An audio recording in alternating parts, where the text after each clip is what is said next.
Good to be with you again. And we are talking to people that have stories to tell that we can learn from and be a part of. I just wanted to make you aware that you can subscribe now. There's a little icon, it's a greater than symbol at the bottom of the screen. And if you just want to subscribe there, we'd love to have you. You can certainly find me on Jay Fuller Interviews, Instagram, YouTube, Facebook, and Twitter. But right now, I just want to bring up a special guest. Sherrod Blakely from NBC Sports Boston, a Boston Celtic insider. So, Sherrod, good to have you. Good to be here. Good to be here, Jeff. And so there's so much to get to, but let's start first with, where did you grow up? I grew up in Syracuse, New York. I was born in New Jersey, but my family moved to Syracuse when I was maybe 2 or 3 years old. And that's where I did my grade school, middle school, high school, and ultimately college in Syracuse as well. And so that was kind of the genesis of where, my life really began. So working with the Celtics now, being from Syracuse, is that a heart divided? Did you grow up in Knickerbocker? I did. I grew up, and I was a big fan of Bernard King. Bernard King was kind of this burly guy who could get buckets and just would never leave the ground. I had, one of those guys with a vertical where you might not be able to slip a piece of paper under his foot when he left the ground. I could relate to that for a bit. But it's not really divided here in Boston, only because, my fandom for the Knicks, I was so young, and that was just the team that I grew up around. But with the Celtics, it's, there's no fandom really with the Celtics. I respect what the organization has done. It's easier to not get the two worlds mixed up, because the Celtics, it's all about what they do as a team and how the players are to interact with in the organization. And there's no real pom-pom cheering or anything like that comes into play. So it would probably be a little bit more trickier for me if I were covering the Knicks, only because I have that institutional background as far as following them from back in the day. Whereas the Celtics, it really is more like a fun, enjoyable job that I have here. That's pretty cool. And I'll get my first crack in, hopefully the only one. I thank you for coming on, being a Syracuse grad, because being from Vermont, UVM, that miracle run when they had that victory over Syracuse. Thanks so much for obliging me and coming on regardless of that event. Yeah. Did not bring that up before, but that's okay. I would have came on anyway. That was a great run that, you guys went on there, and you were the better team that day. And that's how it's supposed to be. The better team is supposed to move on to the next round. And on that day, you guys were better. There's no doubt about that. So, we're still kind of licking our wounds a little bit over that, but it's okay though. I mean, that's the beautiful thing about March Madness, is that, as much as we talk about March Madness, there's also an element of March sadness for a lot of teams. And certainly, Syracuse, we were kind of in the we're down in the dumps after that, to say the least. But, we bounced back and we kind of continue to do what we do, get to the tournament, maybe win a round here and there, and hopefully get to the Sweet 16. So, that's what's nutty, because here in Vermont, we're celebrating a victory that took place 15 years ago, and you guys are just celebrating each season. Sherrod Blakely, NBC Sports Boston, Celtic insider. Can you talk about how you got that position as being a Celtic insider, but specifically with NBC Sports Boston? Yeah, I was in Detroit prior to that, and I was covering the Detroit Pistons. And I guess when the job came open, a friend recommended me for the job. And as it turned out, I did some work actually for them when they played the Detroit Pistons in the playoffs. And so when the job came open and they got some of my materials, they realized that they already had a video of me working with their talent from the playoffs. And so I think that certainly helped ease their minds as far as bringing this print reporter over to the broadcast TV side of things. But it was a whirlwind of a romance, if you will, between me and NBC. From the time of our first conversation to the time of the job offer, it was maybe about a week had passed. And that's really just moving at warp speed in this business. But the opportunity to be in a different market, a high profile market, a team that was shown the potential to consistently be one of the last teams standing in the playoffs. Those are all some of the factors that attracted me to this area, and also the schools. I mean, my at the time, my kids were young, and the Boston metro area, it seemed that there were a lot of really good schools around here. And so those were some of the factors that, for me, it made it a no-brainer to come to Boston. And the other thing, too, is one of the things I try to pride myself on is kind of recognizing trends before they become real trendy. Years prior to coming to Boston, I made the move from a newspaper to another newspaper that was doing a lot of things digitally at a time when no one was really doing them digitally. And when I made the move from Detroit to Boston, that's when more, different sports properties were looking at folks who were multimedia journalists who could do both writing and on-camera work. And so, I try to stay ahead of the game a little bit when I can. And certainly coming to Boston was a great move for me in my career. And my brother-in-law is, my wife is from Michigan. And so they remember you when you were with the Pistons. So when I said, hey, I have this guest coming on, they're like, hey, I remember him. And it's just kind of cool to see what a small world that we do live in. I do want to call attention to this article that you have on NBC Sports Boston. And you can't, I think 2 times we've tried to be too polite to keep certain things in certain lanes, but there's certainly a crossover. This Celtics Marcus Smart using voice to platform to raise awareness for social justice reform.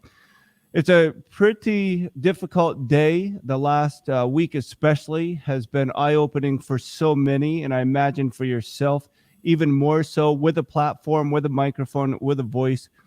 Can you talk to me? I mean, I'm Korean, but I was adopted when I was an infant. I'm a Vermont redneck. I'm not an Asian.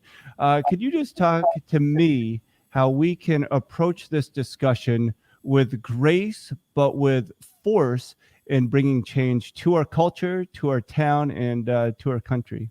Well, I think the first thing that has to be done is to acknowledge that it's a conversation that has to be had.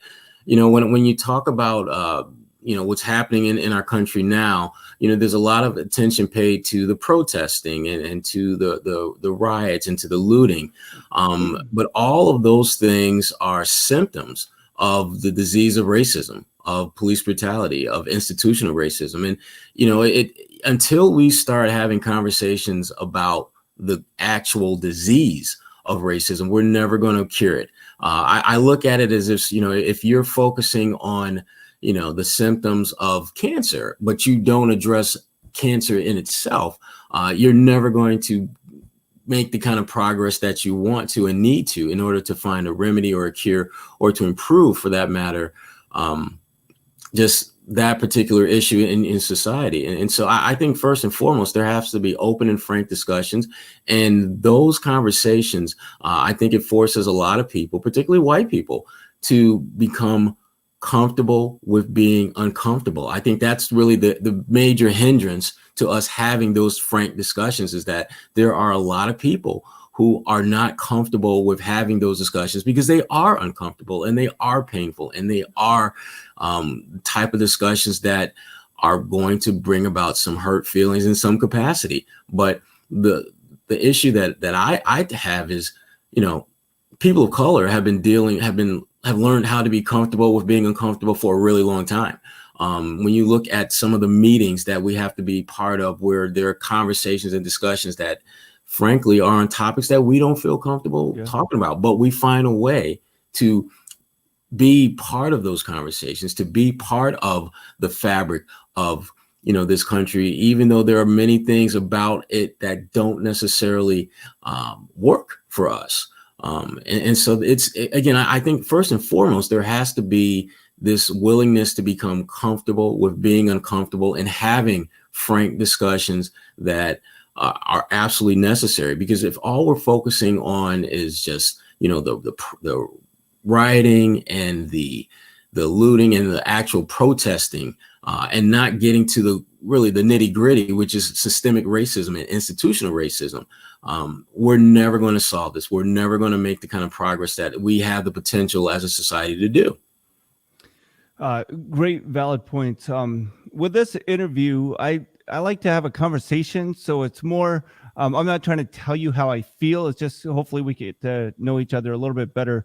When I was a senior in high school, there was one event playing basketball where I went to block a kid's shot. I was nowhere close because I could not jump over that piece of paper, and I ended up fouling him, and I ended up on the floor, and he stood over me, and he made a racial comment over the top of me.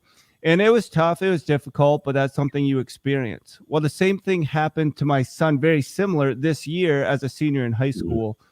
And sometimes we think, well, that's just basketball talk. But why is it where we excuse a conversation in basketball when it really should be making us uncomfortable, where we desire to eradicate the issue altogether?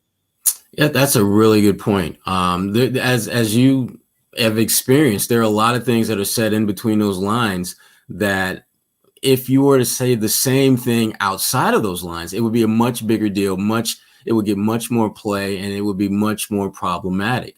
That's one of the many challenges that I think athletes on all levels have, is just, is trying to keep the game about just that, the game, and not allow it to get personal and take those verbal jabs that have, racial, in some instances, sexist tones to them. To me, it becomes a matter of just simply coaching your guys to not do that, to having those conversations like we were talking about earlier, having those conversations where it's going to be, you have to be comfortable with being uncomfortable. You have to make your players know that that's not tolerated. And if it is something that happens, it needs to be addressed right then there in the moment. Those are conversations that, start at a much lower level than the NBA. And because a lot of those conversations have not happened, once these guys get to the pro level, there's a certain comfort level that they have with making some of those, racist or, sexist type comments that otherwise they know they shouldn't be making. So I think a lot of it, again, it stems from really having those frank, tough conversations at a much earlier stage in life than we do now. So one more question, that I want to move on, because I'm definitely a basketball junkie and love the Boston Celtics, living here in New England. But that's Myron Pierce. He's a pastor. I just listened to him share that he gets frustrated when he hears all lives matter when we're having a discussion about Black Lives Matter. And he gave this illustration about if he had a house and it was on fire and I was across the street and my house wasn't on fire, because the house is on fire, you would give more attention to saying, let's put out that fire, instead of saying, hey, my house is valuable too. Could you just talk about once more, all lives matter, but not until Black lives truly matter? Could you just dive into that a little bit? Well, yeah, I do find a lot of irony in that, because the whole point of the Black Lives Matter movement is because there's just an overwhelming amount of evidence that points to Black lives don't really matter as much as other lives do. You've got a situation where a man is pinned down, handcuffed, with a knee in his neck for 526 seconds.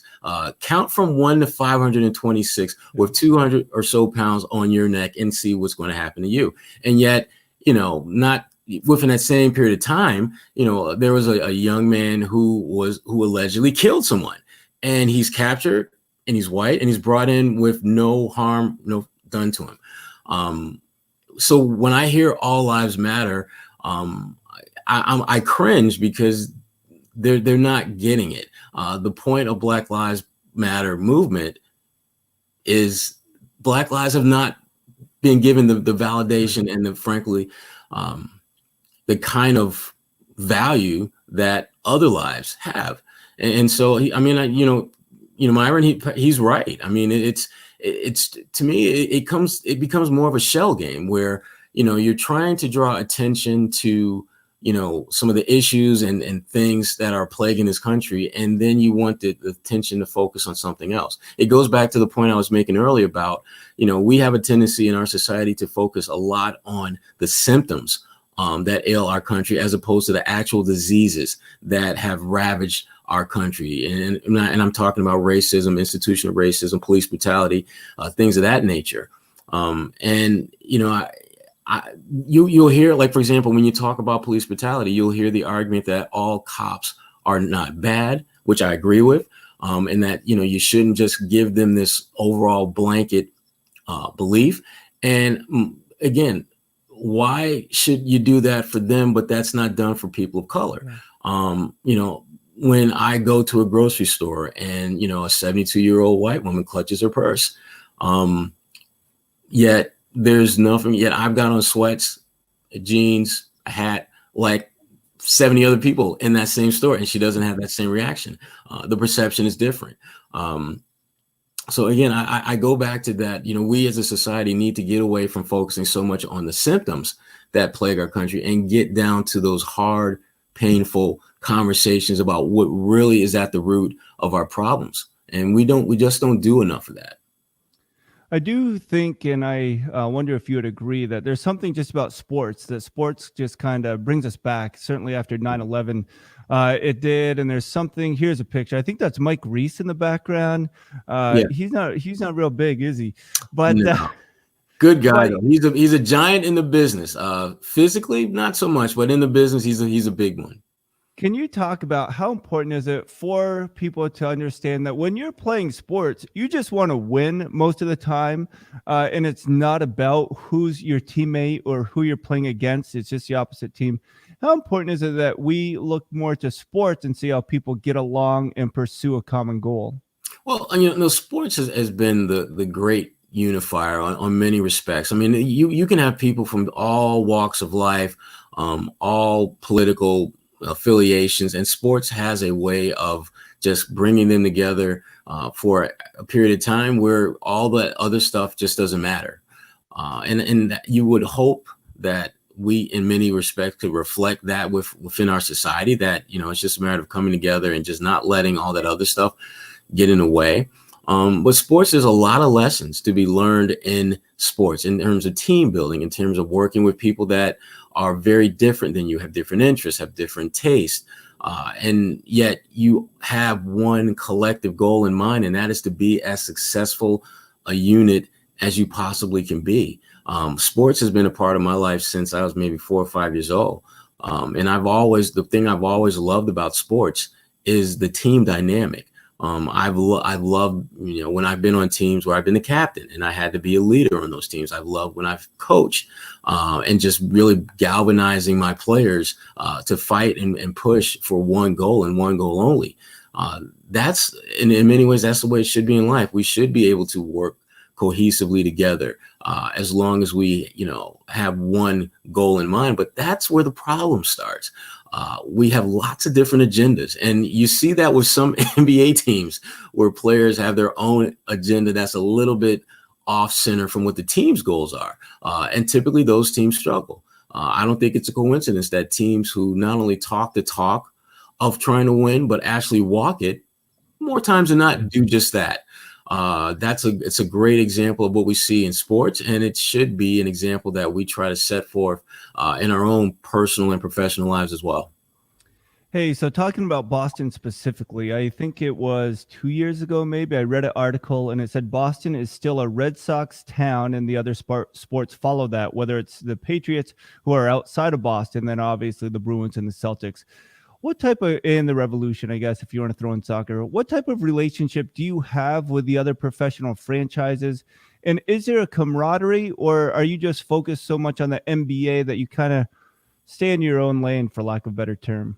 Well, I'm primarily focused on the NBA, but there are times where I will, there'll be something that will kind of, it'll be one of those toss-up type situations where it could be an NBA story, it could be an NFL story. Case in point, when Tom Brady made his decision to go to Tampa Bay, I did a story on a guy named Hank Finkel, who was the backup to Bill Russell, because the focus of the story was on how do you replace an all-time great. And so, that even though it was an NBA story, because I was writing about an NBA player, it had its roots in the NFL because of Tom Brady's situation. So there are times where that'll happen.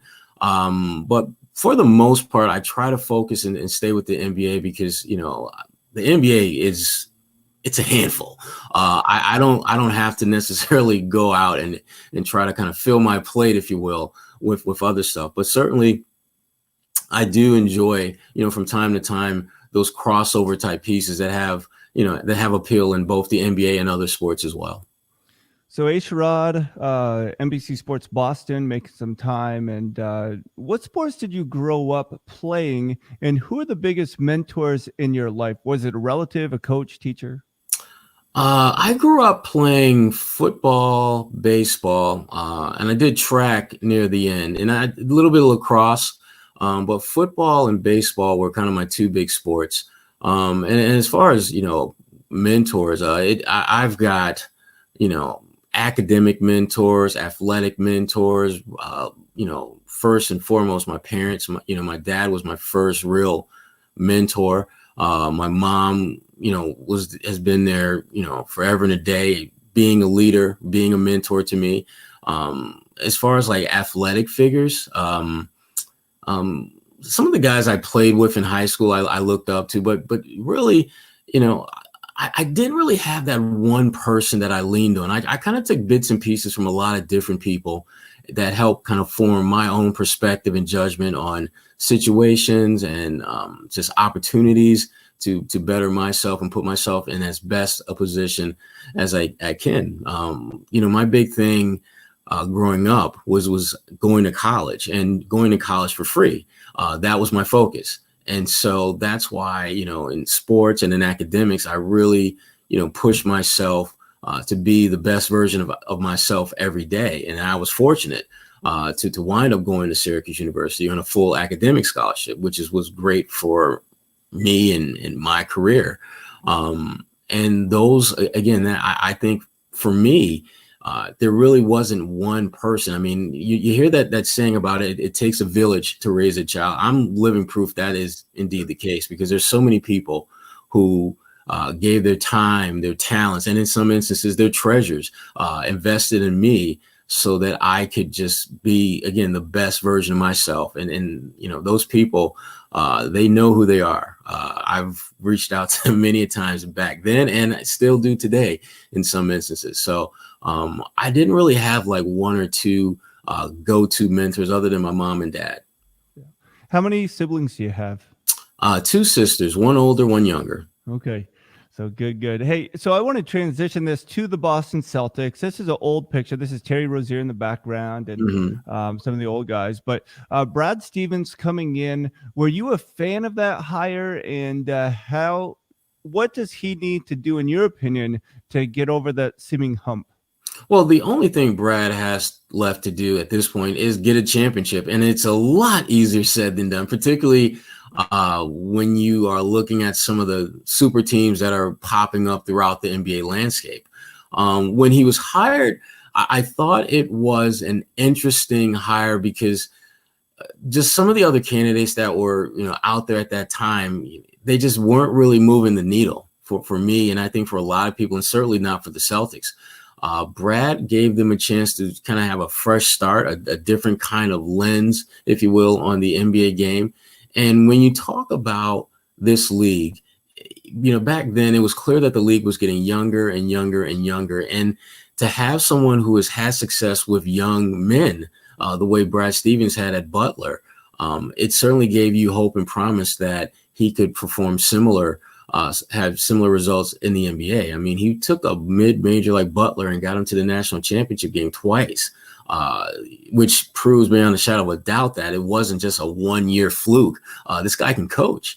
And, it's interesting because, the Celtics, obviously they targeted him early in the process, but there was at least one other team that was also another NBA team that was also looking closely at Brad Stevens as well. So, everything just in my experience around Brad and those who are close to Brad, it really, if he was going to come to the NBA, it had to be a franchise like the Celtics, with the tradition, with the commitment to winning, and maybe more than anything else, the commitment from the front office to their head coach. Danny Ainge has shown you, when you look back at his time working with Doc Rivers, Danny Ainge has a tremendous amount of patience when it comes to his head coaches. And I think for Brad Stevens, coming from the college ranks to the NBA, that's important. You need to have a GM that's going to, ride the wave with you, so to speak. That's not going to look to kind of, dock you or cut you loose after a couple of bad seasons. And fortunately for Brad, he really hasn't had a couple of bad seasons. He had just that rough first season, and he's been he's gotten into the playoffs and, every year since. So he's definitely trending in the right direction. But for him, he has to make that next step and get a championship. That's the only thing at this point I think he has to really prove to really justify and validate the trust that Danny Ainge and the Celtics have put in him. And I think it was a blessing and a curse that he came to the Celtics when they had a young roster. And just so they, maybe with a group of veterans, it might not have worked so well, just having somebody come from the mid-major level. A question, because there's so much wrapped up, and I know our time is limited, but Isaiah Thomas, what he gave to the Celtics was phenomenal. Yeah. I actually really like the trade for Kyrie Irving. The player did not work out, especially with Hayward getting hurt and everything happening in that span that Kyrie was here. Kemba Walker seems to be fitting in well. Then this is Jaylen Brown, Jason Tatum. You have Gordon Hayward, obviously.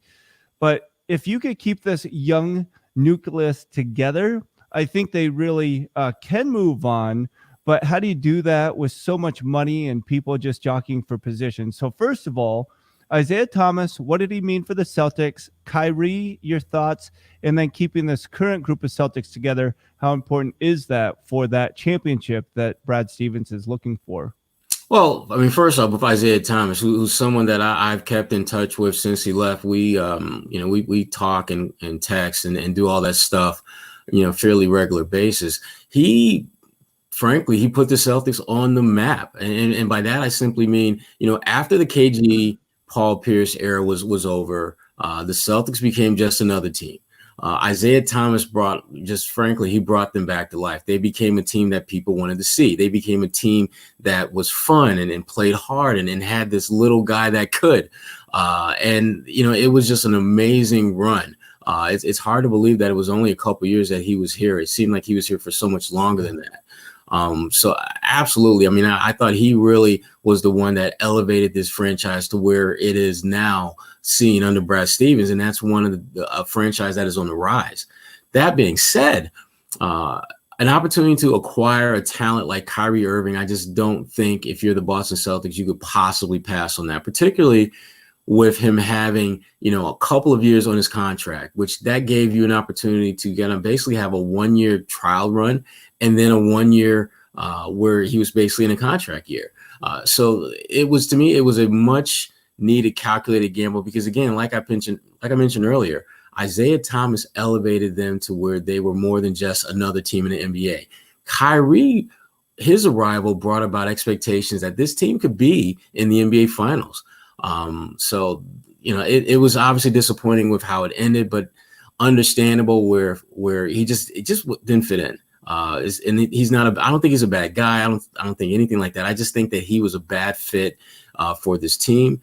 And looking how they played when he was out, looking how they're playing when he's gone, it's pretty clear that him going to Brooklyn was the best thing for everyone involved. And as far as the young nucleus of this team is concerned, this is where the Celtics and all those draft picks are going to have to get some serious hits, far more hits than misses, because when you have the kind of young nucleus they have, they're going to have to pay those guys.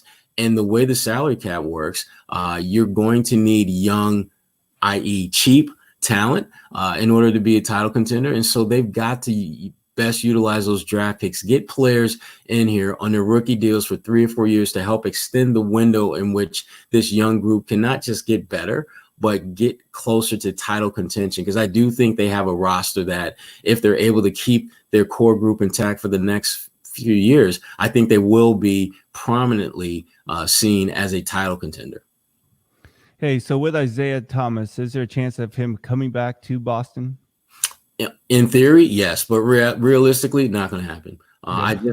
I think at this point in his career, the Celtics, I just don't think it would be a good fit because he's so beloved here, and his role, if he were to come back, would be so much more limited than it was prior to him being traded. And plus, you look at the way their roster is set right now. You got a young guy like Carson Edwards, who, he's not Isaiah Thomas right now, but there are some things about his game that he could potentially give you a comparable lift that Isaiah Thomas did. And then you got a guy like Tremont Waters, who was in the G League for a lot of this season.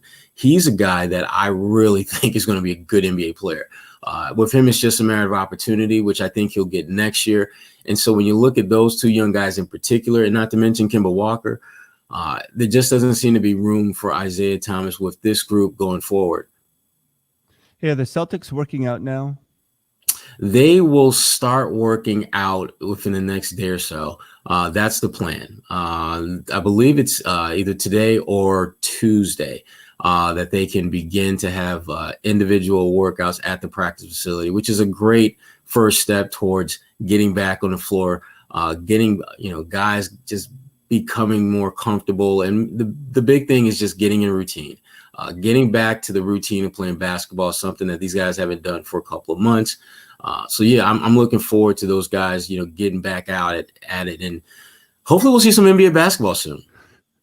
How's your role going to change once you go back to the facility and start working out? Well, that's still to be determined, because there's a lot of moving pieces in how this is all going to work, and so no one has any definitive blueprint of how this is going to work with the media and how our interviews work. Will we do them by Zoom? Will we do them in a conference room? There's no clear answers yet. But again, the fact that we're actually having those conversations, the fact that guys are starting to come back, those are all positive signs that we're going to get back to playing basketball, and we're going to get back to playing basketball soon. Being young, do you think that helps the Celtics in this playoff run if and as it goes forward? Well, I think their youth is an asset, but it has to be balanced with the reality that even though, as far as the calendar is concerned, they're a young team, but you start looking at their experience. I mean, their core group is under the age of 24, and I'm speaking about Jaylen Brown and Tatum specifically, and yet they've already been to the conference finals, and they played a prominent role in the team getting there. So they have, I think, a young nucleus that can certainly benefit from getting to the playoffs, because again, they're young, yes, but they're not green as a lot of young teams in the playoffs are. So a couple questions, I'll get you out. Who is the non-Celtic best player in the NBA? That has to be LeBron. He right now, this is like the downside of LeBron's career, and he's still a top 5 player in the NBA, and arguably a top 5 all-time player. So he's still the king. In the East, all-around player, best player, would you go with Giannis, or is there somebody else in the East that you think is a better all-around player besides Giannis? In the East, best all-around player is Giannis, because of, I think, what he can do offensively, what he can do potentially from a defensive standpoint. And to me, the intangible about him that doesn't really get much attention is how he's grown as a leader. That's the part about him that I'm really excited about going forward, because when I think about the all-time greats, guys like Michael Jordan, guys like Magic Johnson, LeBron James currently, Giannis has that next level potential as a leader, and that because of his work ethic, because of his talent, and that's why, to me, he's the best all-around player, because of not only what he does on the floor, but also how he's able to motivate men around him. That is something that he's still building up, and I think he'll just only get better with that in time. And then who is a key piece for the Celtics if they are going to make a run next year that you hope they keep, but that they keep developing their game? I would say Robert Williams. I mean, Mm. to me, he's just been the ultimate basketball tease out there. I mean, a 6'10" guy can run like the wind, great shot blocker, can play way, way above the rim. Defensively, getting better.